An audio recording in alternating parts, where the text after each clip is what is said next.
ఓం సాయిరామ్. శ్రీ సచ్చిదానంద సమర్థ సద్గురు సాయినాథ్ మహారాజ్‌కి జై. మన సాయి కుటుంబ సభ్యులందరికీ నమస్కారం అండి. ఎలా ఉన్నారు? ఏం చేస్తున్నారు? మీరందరూ కూడా సంతోషంగా, క్షేమంగా, ఆరోగ్యంగా ఉండాలని, సాయినాథుని యొక్క ఆశీస్సులు మనపై ఎప్పుడూ ఉండాలని మనస్ఫూర్తిగా ఆ సాయిని వేడుకుంటూ ఈరోజు వీడియోను మొదలుపెడుతున్నాను. ఇక ఈరోజు వీడియోలో బాబాగారి సందేశం ఏమిటి అంటే, బిడ్డా, ఒక్కసారి ఈ వైకుంఠ ఏకాదశి నాడు చూడగానే తిరుమల వెంకన్నను ఒక్కసారి మనసారా తలుచుకొని ఇక్కడ ఉన్నటువంటి స్వామివారిని తాకి గొప్ప అదృష్టాన్ని పొందు అని అంటున్నారు. మరి ఈ సందేశానికి ఉన్నటువంటి అర్థం ఏమిటో తప్పకుండా తెలుసుకుందామండి. అంతకన్నా ముందు మన ఛానల్ని ఎవరైనా కొత్తగా చూస్తున్నట్లయితే ఛానల్ను సబ్స్క్రైబ్ చేసుకొని వీడియో కనుక నచ్చితే లైక్ చేసి సపోర్ట్ చేయండి ఫ్రెండ్స్. ఇక బాబాగారి సందేశం గురించి తెలుసుకుందాం. బిడ్డ, ఈ ముక్కోటి ఏకాదశి రోజున తప్పకుండా నువ్వు తిరుమల శ్రీ వెంకటేశ్వర స్వామివారిని భక్తి శ్రద్ధలతో మనసారా వేడుకొని స్వామిని ఒక్కసారి తాకి చూడు. అలాగే గొప్ప అదృష్టాన్ని ఈరోజు నువ్వు పొందబోతున్నావు. బాబాగారి సందేశాన్ని కొనసాగించే ముందుగా చాలామంది ఎక్కడెక్కడో జ్యోతిష్యం చెప్పించుకొని మీకున్నటువంటి సమస్యలు నెరవేరకపోవడం వల్ల ఎంతో బాధపడుతూ ఉంటారు కదండి. అలాంటి వారు ఒకసారి శ్రీ షిరిడి సాయిబాబా వారి ఆశీస్సులతో జాతకం చెప్పబడును. ఫోన్ ద్వారానే జ్యోతిష్యం చెప్తారండి ఈ గురువుగారు. వారి ఫోన్ నెంబర్ 9959565815. ప్రేమించిన వారు దూరం అవ్వడం, భార్యాభర్తల మధ్య గొడవలు, పెళ్లి కుదరకపోవడం, విద్య, ఉద్యోగం, వ్యాపారం, చెడు ప్రయోగ నివారణ మొదలైనటువంటి ఎటువంటి సమస్యలకైనా కానీ శాశ్వతమైనటువంటి పరిష్కారం అయితే ఈ గురువుగారి దగ్గర మీకైతే లభిస్తుంది. కాబట్టి నమ్మకంతో ఒకసారి ఈ గురువుగారికి కాల్ చేసి మీకున్నటువంటి సమస్య ఏమిటో గురువుగారికి తెలియజేసి ఆ సమస్య నుండి బయటపడండి. ఇక బాబాగారి సందేశాన్ని కొనసాగిద్దాం. బిడ్డ, ఈరోజు నీకు వచ్చినటువంటి అదృష్టాన్ని తప్పకుండా నీవు పొందే తీరాలమ్మా. నీ మనస్సును నువ్వు నిర్మలంగా ఉంచుకొని ఈరోజు బాబా నీకు అందిస్తున్నటువంటి సందేశాన్ని చక్కగా విని ఆనందించు. అందరూ కూడా నిన్ను అవసరానికి మాత్రమే వాడుకున్నారని, వారి దృష్టిలో నువ్వు ఎప్పుడూ కూడా పిచ్చివాడిగా, పిచ్చిదానిలా మిగిలిపోయావని, అవసరం తీరిన తర్వాత నిన్ను అస్సలు పట్టించుకోవడం లేదని, నిన్ను పక్కన పడేశారని, నిజం చెప్పాలంటే కేవలం నిన్ను కీలుబొమ్మలా చేసి ఆడుకుంటున్నారని, వారి స్వార్థానికి నువ్వు బలైపోయావని, ఇప్పటి వరకు ఎంతగానో కుమిలిపోయావు కదా.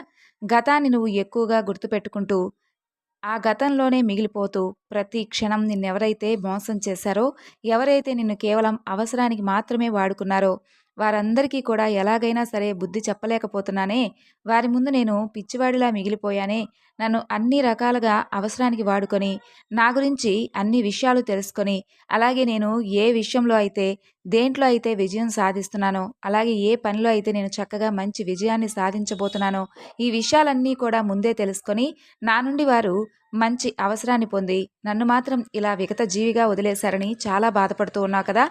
ఎవరైతే నీ నవ్వు వెనక ఉన్నటువంటి బాధను గుర్తిస్తారో, ఎవరైతే నీ కోపం వెనక ఉన్నటువంటి ప్రేమను గుర్తిస్తారో, ఎవరైతే నీ యొక్క మౌనం వెనక ఉన్నటువంటి అర్థాన్ని గుర్తిస్తారో వారే నీకు నిజమైనటువంటి స్నేహితులు. కానీ ఇప్పటి వరకు నిన్ను ప్రతి ఒక్కరూ కూడా బాధ పెట్టారు. నీవు పైకి ఎదుగుతున్న కొద్దీ నిన్ను కిందకి దించాలని ప్రతి ఒక్కరూ కూడా ఎన్నో పన్నాగాలు పన్నారు. నీ పనిలో ప్రతి ఆటంకం కలిగించడానికి నిరంతరం వారు ఎన్నో విధాలుగా నిన్ను బాధ పెట్టారు. అయినప్పటికీ కూడా నువ్వు ఎప్పుడూ ఎవరిని అంటే వారి కీడును కోరుకోకుండా అంతా కూడా నా మంచికే జరుగుతుంది, ఏది జరిగినా కూడా భగవంతుడే ఉన్నాడు అనుకొని ధైర్యంగా ఉన్నావు. చూడు, నీవు ఇప్పుడు అంటే అవసరానికి నిన్ను ఎవరైతే వాడుకున్నారో వారెవ్వరికీ కూడా నువ్వు పనికి రాకపోవచ్చేమో, కానీ ఒకటైతే గుర్తుపెట్టుకో, నిరంతరం నీ మనసును ప్రశాంతంగా ఉంచుకో. జరిగిపోయిందేదో జరిగిపోయింది. నిన్ను ఇప్పటివరకు కూడా అవసరానికి వాడుకున్నారు కదా.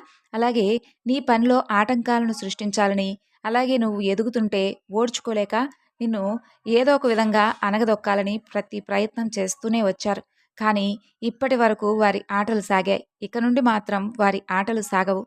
నేను వారికి ఏదో ఒక విధంగా బుద్ధి చెప్పాలనుకుంటున్నాను. నీ మనసును కష్టపెట్టుకోవద్దు. అలాగే జరిగిపోయినటువంటి గతం గురించి అస్సలు ఆలోచించవద్దు. ఆలోచనలనేవి అవిటివి. కాబట్టి వాటిని నీవు ఎంత దూరంగా ఉంచితే నీ మనసు కూడా అంత ప్రశాంతంగా ఉంటుంది.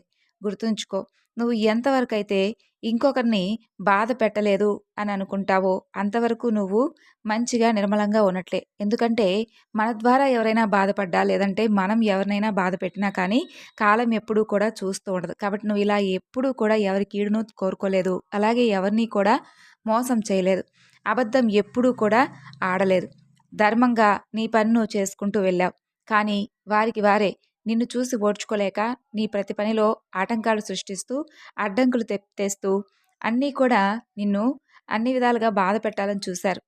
వారికి మాత్రం నేను అస్సలు ఏ విధమైనటువంటి శిక్ష విధిస్తున్నానో నువ్వు కూడా చూస్తావు. నువ్వే అంటుంటావుగా, బాబా అలాంటి వారికి నువ్వు ఏ శిక్ష విధించకపోతే ఈ లోకం తీరు మరోలా ఉంటుంది కదా! అలాంటి వారు ఇంకా నాలాంటి వారిని ఎంతోమందిని బాధపెడుతూ ఉంటారు కదా! అని నువ్వు నన్ను ఎన్నో సార్లు ప్రశ్నించావు. నిజమే, నేను ఒప్పుకుంటాను. వారిలాంటి వారు ఇంకాస్త ఎక్కువగా ఈ లోకంలో ఉండే ఉన్నారు. కానీ అలాంటి వారి మధ్యలో బలైపోయి బాధపడుతూ ఉన్నవారు కూడా నీలాగా చాలామంది ఉన్నారు. చూడు, ఎప్పుడూ కూడా మనం వారిని కోపంతో జయించకూడదు. సంతోషంగా ఉన్నట్లుగా నటిస్తూ మన విజయాన్ని చూసి వారు బాధపడే విధంగా మన ప్రవర్తన ఉండాలి. కాబట్టి జీవితంలో మనం ఏమీ చేయలేనటువంటి రోజులైతే ఏదీ లేదు కదా! నీ కష్టం నువ్వు చేశావు. ఒకటి నిన్నటి రోజు, మరొకటి రేపటి రోజు అని అనుకుంటూ జీవించాలి. ఈ నిన్నటి రోజున నీకు కలిగినటువంటి కష్టం గురించి మర్చిపో, పూర్తిగా మర్చిపో. ఇక నుండి రాబోతున్నటువంటి రోజు గురించి నువ్వు ఏం చేయాలి, ఎలా చేయాలి, ఏ విధంగా చేస్తే నీకు అంతా మంచే జరుగుతుంది, నేను అనుకున్నటువంటి లక్ష్యాన్ని నేను సాధించగలుగుతాను. అలా నీకు నువ్వే ఆత్మస్థైర్యాన్ని కలిగి ఉండు. చూడు, నీకోసం నువ్వు ఎంతో కష్టపడ్డావు కాబట్టి ఆ కష్టానికి తగినటువంటి ప్రతిఫలాన్ని నీకు నేను ఇవ్వబోతున్నాను. కాబట్టి ఆ ప్రతిఫలంతో నీకు గొప్ప అదృష్టం రాబోతుంది. నీ జీవితంలో కనీ విని ఎరుగనటువంటి అదృష్టాన్ని నీవు పొందబోతున్నావు. చూడు, ఏది శాశ్వతం కాదు, నిజమే. నీ వెనుక ఉన్నటువంటి డబ్బు శాశ్వతం కాదు. అలాగే నీతో ఉన్నటువంటి నీ అధికారము శాశ్వతం కాదు. కానీ మనిషి అన్నాక తప్పకుండా కొన్ని ఆశలైతే ఉంటాయి కదా! ఆ ఆశలు నెరవేరాలని వారు కూడా ఎన్నో హోప్స్ పెట్టుకొని ఉంటారు కదా! మరి అలాంటి వారికి చిన్నపాటి కోరికలు కూడా తీర్చకపోతే ఈ సాయి ఉన్నదెందుకు చెప్పు? నువ్వు అనుకున్నట్లుగానే నీ కష్టానికి తగినటువంటి ప్రతిఫలం నేను ఇవ్వబోతున్నాను. అయితే ఒకటి మాత్రం గుర్తుంచుకో.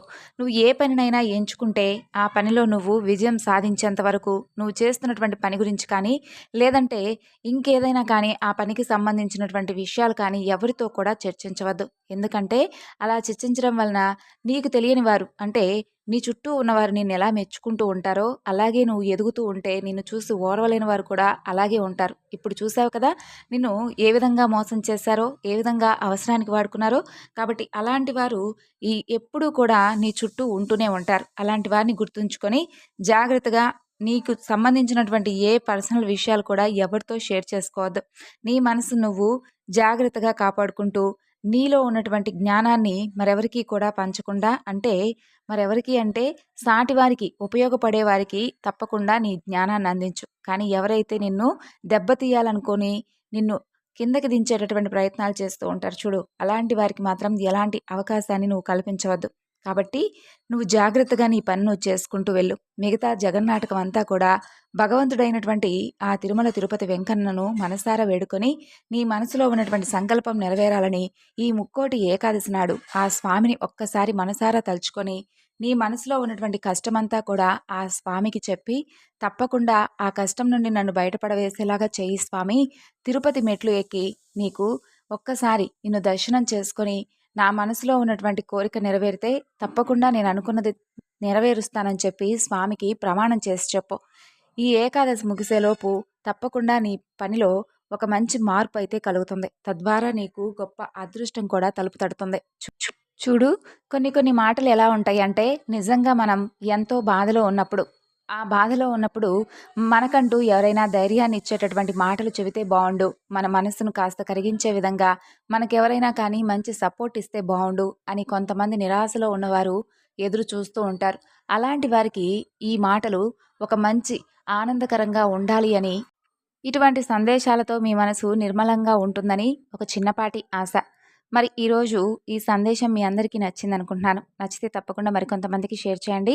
మరొక చక్కని బాబాగారి సందేశంతో మరలా కలుసుకుందాం. అంతవరకు నమస్కారం. ఓం సాయిరాం. సర్వేజన సుఖినో భవంతు.